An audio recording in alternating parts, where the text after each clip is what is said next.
Helsingin Coyoteissa aloitin siinä pienenä ja sitten tuli aika lähteä isompiin ympyröihin, lähdin Jokereihin kokeilemaan ja pääsin jengiin. Se oli hieno juttu kyllä siihen aikaan. Jokereissa meillä oli hyvä nippu kanssa, meillä on monta pelaajaa päässyt pitkälle jo tässä vaiheessa. Mulla on ollut kyllä aina hyviä valmentajia, ketä mulla ikinä tullutkin, että ei ole hirveästi pahaa sanottavaa. No jos ammattitasoa mietitään, niin totta kai SM-liigassa ja Junnu maajoukkueessa on pelannut ja aikuisten maajoukkueessa harkkapelejä vähän. Sitten NHL:ssä pelasin 3 peliä nyt ja AHL:ssä 5 peliä. Blackhawksissa tai sitten tuolla AHL:n puolella Rockford Icehawksissa, että siellä on ensi kausi, että saa nähdä kummassa. No kyllä mä aika varma, että me varataan, mutta se, että milloin ja kuinka kauan siitä tarvii istua ja muuta, niin siitä ei nyt ollut mitään varmuutta tietenkään. Sitä vaan odotteli koko ajan, milloin se oma vuoro tulee.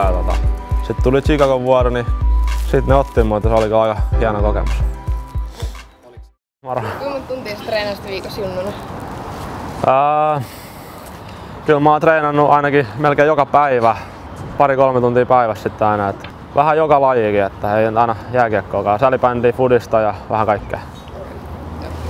Kyllä siellä aina jotain kepposia tulee joskus. Kerran oli ainakin laitettu Jarkko Ruudulle hot poweria tuohon kypärän otsaan.